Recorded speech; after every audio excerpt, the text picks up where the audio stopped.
ನಮಸ್ಕಾರ. ಮಂಗಳವಾರದ ಪುಟ್ಟ ದಿನಚರಿ ಇದು. ಎಲ್ಲರೂ ಚೆನ್ನಾಗಿದ್ದೀರಿ ಅಲ್ವಾ? ಶುಭೋದಯ ಎಲ್ಲರಿಗೂ. ಹಾಲು, ಸೊಪ್ಪು, ತರಕಾರಿ ಹೀಗೆ ಎಲ್ಲದನ್ನೂ ಜೋಡಿಸ್ಕೋಬೇಕಲ್ವಾ? ಬೆಳಗ್ಗೆ ಎದ್ದ ತಕ್ಷಣ ಹಾಲು ಕಾಯೋದಕ್ಕೆ ಅಂತ ಇಡೋಕ್ಕೆ ಪ್ರಿಪೇರ್ ಮಾಡ್ಕೊಳ್ತಾ ಇದ್ದೆ. ಅಷ್ಟರಲ್ಲಿ ತರಕಾರಿನ ಫ್ರಿಜ್ಜಿಂದ ಹೊರಗಡೆ ತೆಗೆದಿಟ್ಟೆ. ತಂದಿರೋ ಸೊಪ್ಪನ್ನ ಕಟ್ ಮಾಡಿ ಕುಕ್ಕರ್ಗೆ ಹಾಕಿ ಬೇಳೆ ಟೊಮೊಟೊ ಜೊತೆಗೆ ಬೇಯೋದಕ್ಕೆ ಇಟ್ಟೆ. ಹೀರೆಕಾಯಿ ಸಿಪ್ಪೆಯಿಂದ ನಮ್ಮ ಸೋದರತ್ತೆ ಒಂದು ರುಚಿಯಾಗಿರ್ತಕ್ಕಂಥ ಚಟ್ನಿ ಮಾಡ್ತಾಯಿದ್ರು. ಅದನ್ನು ನೆನೆಸ್ಕೊಳ್ತಾ ಹೀರೆಕಾಯಿನ ಎರಿತಾ ಇದ್ದೆ. ಹೀರೆಕಾಯಿ ಸಿಪ್ಪಿನ ಚೆನ್ನಾಗಿ ತೊಳೆದ್ಬಿಟ್ಟು ಈರುಳ್ಳಿ ಮತ್ತು ಒಣಮೆಣ್ಸಿನ್ಕಾಯಿ, ಒಣ ಕೊಬ್ಬರಿ ಸೇರಿಸಿ ಒಂದು ಒಳ್ಳೆ ರುಚಿಯಾಗಿರೋ ಚಟ್ನಿ ಮಾಡ್ತಾಯಿದ್ಲು ನಮ್ಮ ಅತ್ತೆ. ಒರಳಲ್ಲಿ ರುಬ್ತಾ ಇದ್ದರು. ಬಹಳ ರುಚಿಯಾಗಿರ್ತಾ ಇತ್ತು. ಹೀಗೆ ಅದು ಹೀರೆಕಾಯಿ ಎರಿತಾ ನೆನಪಾಯಿತು.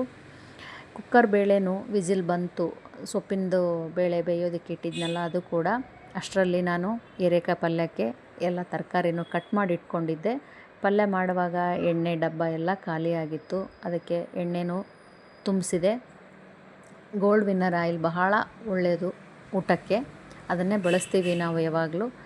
ಈ ರೀತಿ 2 ಬಾಟಲ್ಗೆ ಎಣ್ಣೆನೂ ತುಂಬಿಸ್ಕೊಂಡು ಹೀರೆಕಾಯಿ ಪಲ್ಯ ಒಗ್ಗರಣೆನ ಹಾಕಿದೆ.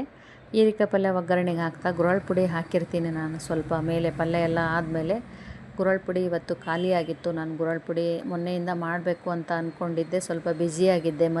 ಬರೀ ಮದುವೆಗಳೇ ಇದ್ದಾವೆ ಈ ವಾರ ಪೂರ್ತಿಯಾಗಿ. ಹಾಗೆ ಮಾಡಿದೆ ಹೀರೆಕಾಯಿ ಪಲ್ಯನ.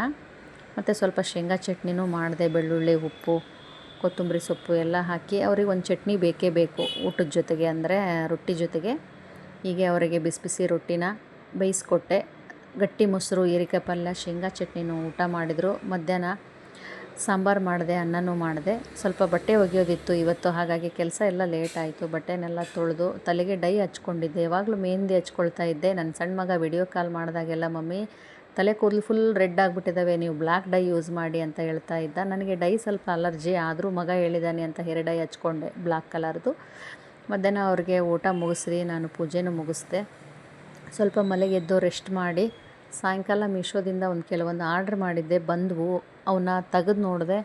ಬಟ್ ನಾನು ಹೇಳಿರ್ತಕ್ಕಂತಹ ಸೈಜಲ್ಲಿ ಅವು ಇರಲಿಲ್ಲ. ಹಾಗಾಗಿ ಅವನ್ನ ರಿಟರ್ನ್ ಮಾಡೋಣ ಅಂತ ಹೇಳಿ ಅಂದ್ಕೊಂಡಿದ್ದೀನಿ. ಇದು ಒಂದು ಪೂಜಾ ಮಣಿ ಆರ್ಡ್ರ್ ಮಾಡಿದ್ದೆ, ಒಂದು ಪುಟ್ಟ ದೀಪ ಆರ್ಡ್ರ್ ಮಾಡಿದ್ದೆ. ಇವು ಬಹಳ ಚಿಕ್ಕದಾಗಿ ಬಂದಿದ್ದಾವೆ ನನಗೆ. ಹಾಗಾಗಿ ನಾನು ಇವನ್ನ ರಿಟರ್ನ್ ಮಾಡ್ತೀನಿ. ಸಂಜೆ ಪಾನಿಪುರಿ ತಂದು ಕೊಟ್ಟರು. ಪಾನಿಪುರಿ ತಿಂದು ಟೀ ಕುಡಿದು ಇವತ್ತಿನ ಮಿನಿ ವ್ಲಾಗ್ನ ಮುಗಿಸ್ತಾ ಇದ್ದೀನಿ. Please subscribe, like, share, comments. ಮತ್ತು ಇನ್ನೊಂದು ವಿಡಿಯೋದಲ್ಲಿ ಸಿಗ್ತೀನಿ. ಧನ್ಯವಾದ.